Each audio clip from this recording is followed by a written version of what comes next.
Bismillahirrahmanirrahim. Assalamualaikum warahmatullahi wabarakatuh. Innal hamdalillah wassalatu wassalamu ala Rasulillah wa ala alihi wa ashabihi wa mawalah wa la haula wa la quwata illa billah amma ba'd. Alhamdulillah, para pemirsa yang rahmati Allah Subhanahu wa taala, kembali kita insyaallah berjumpa dalam kajian silsilah akidah Islam, akidah Ahlussunnah wal Jamaah, akidah yang diwariskan Rasulullah sallallahu alaihi wasallam dan para sahabatnya ridwanullah alaihim jami'an, akidah yang lurus yang selayaknya setiap kita untuk berjalan di atas akidah yang sahihah tersebut. Para pemirsa yang rahmati Allah, pembicaraan kita insyaallah masih pada pembicaraan tentang syurutu la ilaha illallah, syarat-syarat la ilaha illallah. Telah kita sampaikan bahwa para ulama kita menyebutkan ada 7 syarat yang tentu semuanya terambil dari pembahasan kitabullah dan sunnah Rasulullah sallallahu alaihi wasallam. Yang 7 syarat itu adalah yang pertama al-ilmu, yang kedua al-yaqin, yang ketiga as-sidqu, yang keempat al-qabul, yang kelima al-inqiyad, yang keenam itu al-ikhlas, yang ketujuh itu al-mahabbah. Kita insyaallah telah membahas 5 syurut la ilaha illallah, itu al-ilmu. Bagaimana seorang mengucapkan kalimat la ilaha illallah, wajib dia mengetahui bahwa kalimat ini menuntut dia untuk faham bahwa tidak ada sesembahan yang sebenarnya kecuali hanya Allah semata, sehingga semua sembahan selain Allah adalah batil. Yang kedua, dia harus yakin tanpa ada keraguan sedikit pun tentang kandungan makna kalimat la ilaha illallah. Yang ketiga, dia harus benar-benar jujur, tidak ada tipuan dalam mengucapkan kalimat tersebut. Yang keempat, dia harus menerima apa yang terkandung di dalam kalimat tersebut dengan hati yang lega, dengan keridhaan dia, dan dia harus al-inqiyad, dia harus mewujudkan tuntutan yang ada dalam kalimat la ilaha illallah. Dan insyaallah kita membahas yang keenam sekarang, yaitu al-ikhlas. Bahwa seorang mengucapkan kalimat la ilaha illallah, dia harus ikhlas, dia harus tulus dalam mengucapkan kalimat tersebut. Sebagaimana Allah Subhanahu wa taala menjadikan agamanya agama yang ikhlas. Ala lillahi dinul khalis. Ketahuilah sesungguhnya agama Allah adalah agama yang khalis, dan Allah tidak akan menerima kecuali agama yang khalis. Sehingga Allah Subhanahu wa taala menegaskan agar setiap mukmin kita mengucapkan kalimat qul inna salati wa nusuki wa mahyaya wa mamati lillahi rabbil alamin la syarika lah wa bidzalika umirtu wa ana awwalul muslimin. Katakanlah, sesungguhnya salatku dan ibadah korbanku dan seluruh kehidupanku dan akhir kehidupanku ini kematianku lillahi rabbil alamin, hanya dia persembahkan semata-mata untuk Allah Subhanahu wa ta'ala Rabbul alamin, la syarikalah, yang tidak ada sekutu bagi Allah Subhanahu wa taala. Lillahi rabbil alamin la syarikalah. Dia mengikhlaskan ubudiyah, penghambaan dia semata untuk Allah tanpa menyekutukan Allah Subhanahu wa taala sama sekali. Sehingga tuntutan al-ikhlas dengan tidak menyekutukan Allah sedikit pun. Ma'asyiral muslimin rahimani wa rahimakumullah, Allah Subhanahu wa taala tidak menerima agama ini dan amalan ini kecuali agama dan amalan yang ikhlas. Allah tidak akan menerima agama musyrikin. Allah tidak akan menerima amalan munafikin. Allah hanya akan menerima amalan seorang yang mereka semata-mata ikhlas karena Allah Subhanahu wa taala. Sehingga Allah Subhanahu wa taala menegaskan, innal munafiqina fid darkil asfal minan nar walan tajida lahum nasira. Sesungguhnya orang-orang munafik dia berada di keraknya api neraka. Dan sekali-kali orang munafik tidak akan mendapatkan penolong selain Allah Subhanahu wa taala. Anda tidak akan mendapatkan penolong sama sekali kecuali penolong hanyalah tinggal Allah Subhanahu wa taala. Sehingga ketika mereka tidak mengikhlaskan agama untuk Allah, maka dia tidak akan mendapatkan penolong sama sekali. Ma'asyiral muslimin rahimani wa rahimakumullah. Allah Subhanahu wa taala telah menjadikan al-ikhlas syurut diterimanya agama dan amalan seorang. Sebagaimana Allah Subhanahu wa taala tegaskan dalam ayatnya yang mulia, "Man kana yarju liqa'a rabbih falyamal amalan salihan wa la yusyrik bi ibadati rabbih ahada." Barang siapa yang dia mengharap pertemuannya dengan Allah Subhanahu wa taala, ini pertemuan dalam keadaan dia diridhai Allah, pertemuan yang dia akan dicintai oleh Allah Subhanahu wa taala, Allah ridha dengan pertemuannya. Karena pertemuan ada dua macam dan semua makhluk akan bertemu dengan Allah Subhanahu wa taala. Hanya ada di antara mereka bertemu dengan Allah dalam keadaan Allah murka dengannya. Ada yang mereka bertemu dengan Allah dalam keadaan mereka diridhai oleh Allah Subhanahu wa taala. Barang siapa yang dia ingin bertemu dengan Allah dalam keadaan Allah ridha dengannya, falyamal amalan salihah, ini yang pertama. Hendaklah dia beramal dengan amal yang saleh, wala yusyrik bi ibadati rabbi ahada, ini yang kedua, dan jangan sekali-kali dia menyekutukan Allah Subhanahu wa taala dalam amal ibadah yang dia lakukan. Ayat ini dibaca oleh Fudail bin Iyad ketika beliau mengomentari ayat Allah Subhanahu wa taala, "Huwallazi khalaqal mauta wal hayata liyabluwakum ayyukum ahsanu amala." Dialah Allah yang telah menciptakan kematian dan kehidupan, liyabluwakum, dalam rangka menguji kalian. Ayyukum ahsanu amala, mana di antara kalian yang lebih baik amalnya. Fudail bin Iyad ketika menerangkan ini ahsanu amala ay akhlasu wa aswabuh. Ini amal yang paling ikhlas dan amal yang paling sawab, yang paling benar. Maka ditanyakan kepada Fudail, "Ya Aba Ali, ma akhlasu wa aswabuh?" Apa itu yang dimaksudkan dengan paling ikhlasnya dan paling sawabnya, paling benarnya? Maka kata Fudail, "Innal amala idza lam yakun khalisan lam yuqbal. Wa innal amala idza lam yakun sawaban lam yuqbal hatta yakuna khalisan wa sawaban." Sesungguhnya amalan apabila idza kana sawaban, seandainya amal itu benar, walam yakun khalisan, akan tapi tidak ikhlas, lam yuqbal, tidak diterima Allah Subhanahu wa taala. Wa idza kana khalisan walam yakun sawaban, tapi seandainya amal itu ikhlas tapi tidak benar pula, lam yuqbal, tidak akan diterima Allah Subhanahu wa taala. Hatta yakuna khalisan wa sawaban, sampai amal itu dia lakukan dengan khalis dan dengan sawab. Wa amma al-khalis, adapun yang maksudkan al-khalis adalah ma kana lillah, apa yang dilakukan semata-mata hanya untuk Allah Subhanahu wa taala.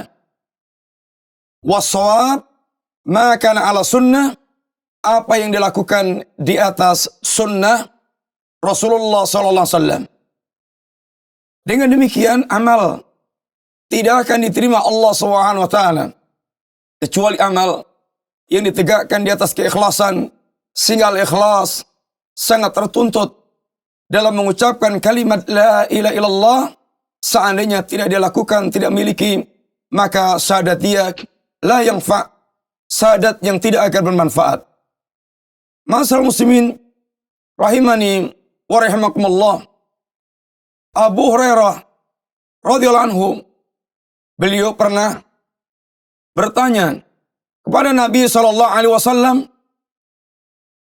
"Ya Rasulullah, man as'adun nas bi syafa'atik yaumal qiyamah?" Pertanyaan yang sangat besar. Ya Rasulullah, siapakah orang yang paling berbahagia dengan syafaat Anda di hari kiamat kelak? Di hari kiamat, suasana yang sangat dahsyat. Semua manusia membutuhkan syafaat. Maka mereka ketika merasakan gundahnya kehidupan suasana al-qiyamah, lalu mereka bersepakat mencari orang yang mereka bisa memberikan syafaat. Dan mereka pun kemudian berpindah dari orang ke orang, dari nabi ke nabi, dalam rangka untuk bisa memberikan syafaat kepada mereka. Dan nabi memiliki syafaat di hari kiamat kelak sebagai bentuk pengutamaan Allah kepada nabi dengan beberapa bentuk syafaat. Dan di antara orang yang mereka dikatakan dan ditanyakan Abu Hurairah, siapa yang paling berbahagia dengan syafaat Rasulullah dari kiamat kelak? Maka Nabi katakan, "Qad dhanantu ya Aba Hurairah, la yas'aluni ahadan awalu minka an hadzal hadits." Sudah saya sangka ya Abu Hurairah bahwa tidak ada seorang pun yang akan bertanya tentang hadits ini sebelummu. Lima ra'aitu min khirsika 'alal hadits. Karena aku melihat Anda adalah orang sangat semangat di dalam masalah hadis. Lalu Nabi memberikan jawaban, siapa yang akan paling berbahagia dengan syafaat Rasulullah SAW di yaumul qiyamah kelak? As'adun nasi bi syafaati yaumul qiyamah man qala la ilaha illallah khalisan min qalbi aw min nafsi. Rasulullah menerangkan bahwa orang yang paling berbahagia dengan syafaatku di hari kiamat kelak adalah orang yang mereka mengucapkan kalimat la ilaha illallah, akan tapi tidak berhenti di situ. Bukan hanya orang mengucapkan kalimat la ilaha illallah, akan tapi orang mengucapkan kalimat la ilaha illallah khalisan min qalbi aw min nafsi. Yang ucapannya itu dia betul-betul ikhlas, tulus, keluar dari hati nuraninya atau dari dirinya. Para pemirsa yang rahmati Allah SWT,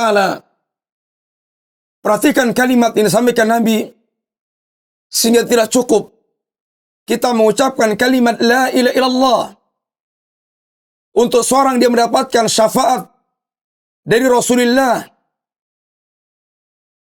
Seandainya mengucapkan kalimat la ilaha illallah tanpa memperhatikan apa yang harus mengiringi kalimat itu, kalimat akan bermanfaat. Niscaya orang munafik akan mendapatkan manfaat dari ucapan kalimat la ilaha illallah, karena orang munafik mengucapkan kalimat tersebut. Akan tapi Rasulullah mensyaratkan dengan kalimat khalisan min qalbi aw min nafsi. Rasulullah SAW pula beliau pernah mengatakan tentang orang yang mereka akan diharamkan Allah dari neraka. Innallaha harrama 'alan nari man qala la ilaha illallah yabtaghi bidzalika wajh Allah. Allah akan mengharamkan orang yang mengucapkan kalimat la ilaha illallah, akan tapi tidak hanya sampai di situ. Nabi menjelaskan dengan ungkapan yabtaghi bidzalika wajh Allah, yang dengan mengucapkan kalimat la ilaha illallah maka dia mencari wajah Allah Subhanahu wa taala. Tentu orang yang mereka mengucapkan kalimat la ilaha illallah, kemudian dia menyekutukan Allah, lalu dia durhaka kepada Allah, maka tentu ini menunjukkan bahwa dia tidak ikhlas dalam mengucapkan kalimat la ilaha illallah. Ma'asyiral muslimin, para pemirsa yang dirahmati Allah Subhanahu wa taala, Maka alangkah sangat tertuntutnya dalam kita mengucapkan kalimat la ilallah untuk memiliki keikhlasan dalam mengucapkan kalimat tersebut. Dan alangkah di zaman kita, banyaknya orang yang mereka mengucapkan kalimat la ilallah bukan keluar dari keikhlasannya. Akan tapi mereka taklid mengucapkan kalimat tersebut, sehingga sekarang ucapan sekedar ucapan kebiasaan tanpa makna dalam kehidupan mereka. Seakan-akan kehidupan mereka dibangun sebenarnya kehidupan orang mereka tidak mengenal kalimat yang hak ini. Memang mereka mengatakan bal wajadna aba'ana ala ummatin, bahkan kami telah mendapatkan kakek moyang kami di atas sebuah agama. Wa inna ala atharihim muqtadun, dan kami mengikuti apa yang menjadi asar jejak kehidupan mereka. Sehingga mereka tanpa peduli bagaimana wujud amalia agama mereka. Alangkah sangat banyaknya kita mendapatkan orang yang mengucapkan kalimat tersebut dan mereka berlaku nifaq, dan mereka tidak diterima syahadatnya oleh Allah SWT kecuali dengan taubat. Di antaranya dengan mengikhlaskan agama mereka untuk Allah SWT.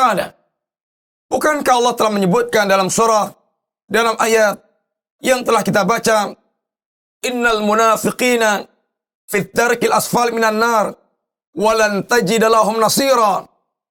Orang munafik mereka berada di keraknya api neraka dan tidak mendapatkan penolong dalam kehidupan mereka.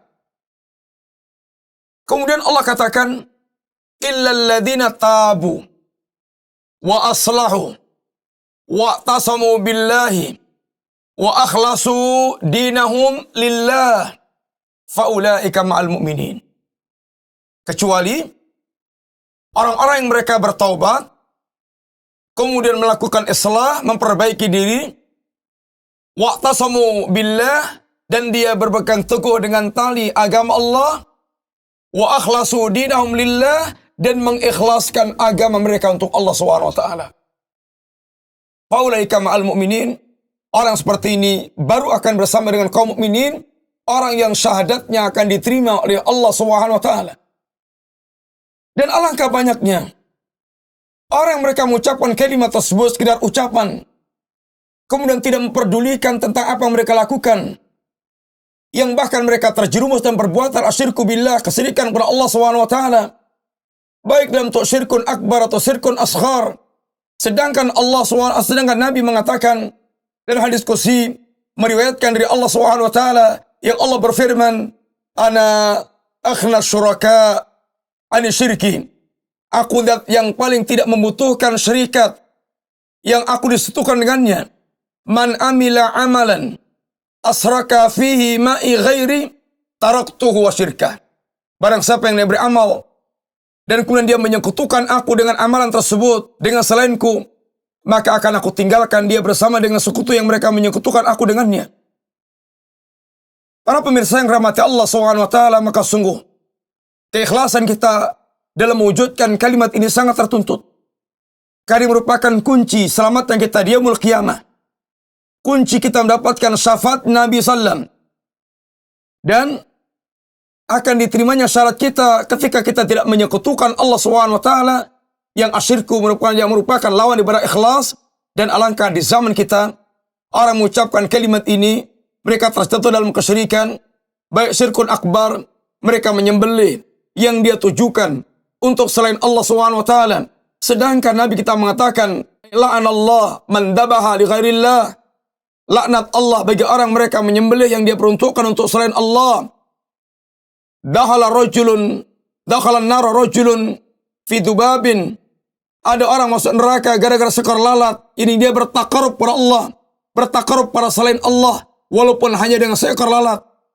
Dan berbagai macam syirkun akbar yang mereka lakukan, yang ini menunjukkan mereka tidak faham dengan tuntutan ikhlas dalam mengucapkan kalimat la ilaha illallah. Mudah-mudahan Allah SWT mengkaruniakan al-ikhlas dalam ucapan kita dari kalimat la ilaha illallah, sehingga kalimat yang bermanfaat di dunia dan di akhirat. Wassallallahu ala nabiyyina Muhammadin wa ala alihi wa sahbihi wasallam. Assalamualaikum warahmatullahi wabarakatuh.